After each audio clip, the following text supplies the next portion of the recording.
Have you ever heard of an expectation hangover? I hadn't either, but recently I listened to a podcast interview with author Christine Hassler, and I was blown away as she was talking about an expectation hangover. I had these crazy aha moments thinking about expectations and clutter and how closely they're connected, and I can't wait to share this with you on this episode of It's All Clutter with Jess Marcy. I have not personally read the book, The Expectation Hangover by Christine Hassler, but I want to share the description on Amazon because it really gets to the heart of what the author was talking about on the podcast that I listened to. If you're interested in this topic, I'm going to recommend reading the book because I'm sure there is a lot more information in there. I plan on reading it as well, but I wanted to share these aha moments with you because I feel like they might be very instructive for you to move forward with some of the clutter in your life. I mean, they really impacted me when I heard them. So it says from Amazon, when our expectations are met and things are going according to plan, we feel a sense of accomplishment, we feel safe, we feel in control and on track. But when life does not live up to our expectations, we end up with an expectation hangover. Who can relate to this?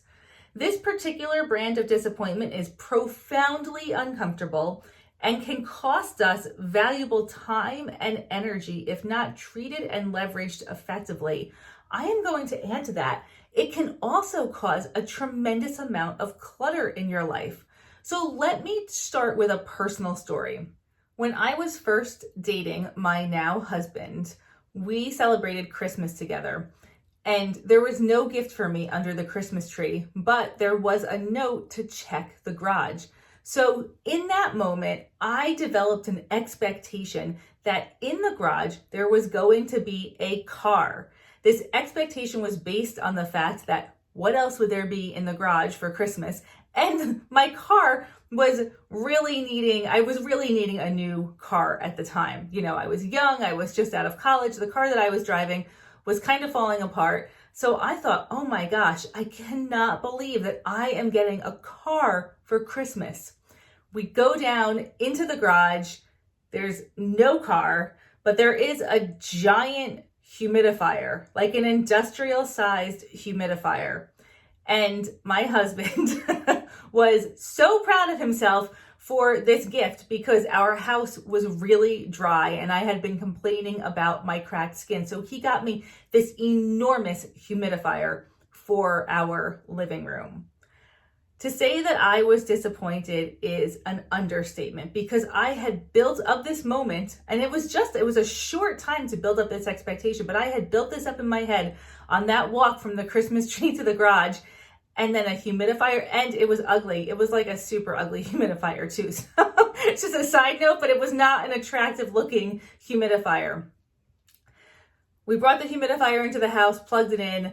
Okay, it works fine. But every time my eyes landed on that humidifier, I felt that pang, that expectation hangover. But I also could not get rid of that humidifier because it was something my husband thought I would really like. And I felt bad for having an expectation that was incorrect and for not being happy and meeting his expectation that I would be really excited to get this humidifier. So that humidifier stayed in our living room for years until finally we moved and I was able to toss it out. That humidifier became a piece of clutter in our lives because of expectations on both ends that were not met.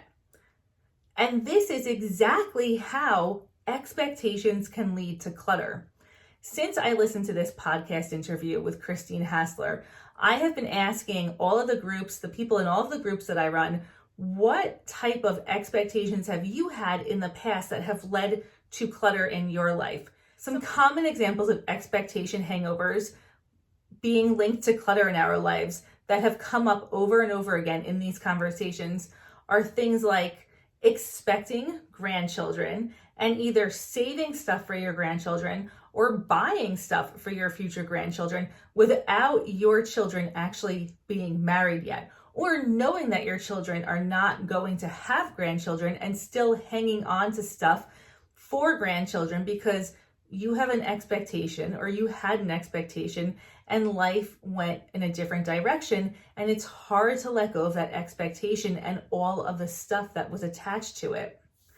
Another example that came up was somebody who expected to get a new job. She interviewed, it went great. She went to the next level, it went great. And so things were going so well in this interview process that she went out and spent a ton of money on really nice new clothing, expecting to get a job and a huge salary increase. Well, guess what? Things didn't work out that way. She didn't get the job, but then she felt like she didn't want to return all this clothing because of that expectation hangover, right? She wanted the job, she wanted the clothing, but it didn't happen. So now she has a closet full of clothing, new with tags, that she hasn't worn in many years.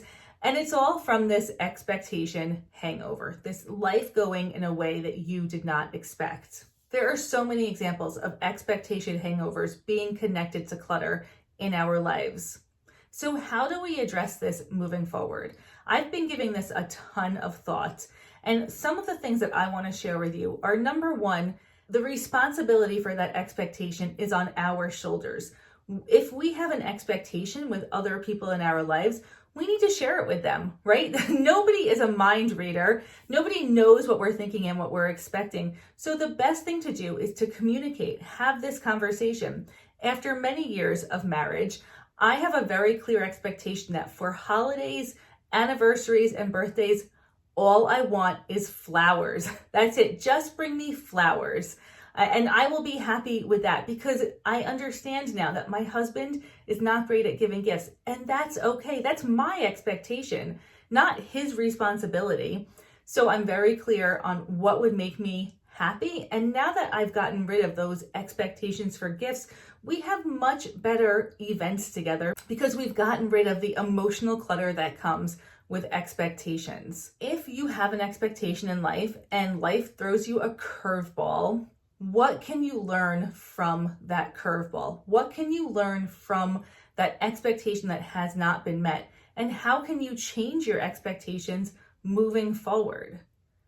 Sometimes thinking about this stuff can be a little bit painful, but once you recognize the clutter in your life and how it's been attached to expectations that have not been met, it opens up this door of opportunity to have conversations about expectations, either with somebody else or with yourself, and maybe reframe your thinking a little bit so that you can start to move forward. You can let go of some of your clutter. You can let go of some of that emotional clutter and have a different experience next time, because life never goes how we think it's going to, which is a beautiful thing, but not if we let ourselves dwell in the expectation hangover phase for a very long time.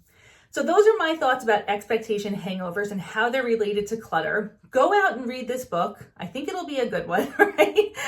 And if you have an experience where you have had an expectation hangover and it has resulted in a lot of clutter in your life, share it below. These are really incredible lessons to everyone and stories to share so that we can all learn and grow and know that we're not alone in clutter, in expectation hangovers, and in life.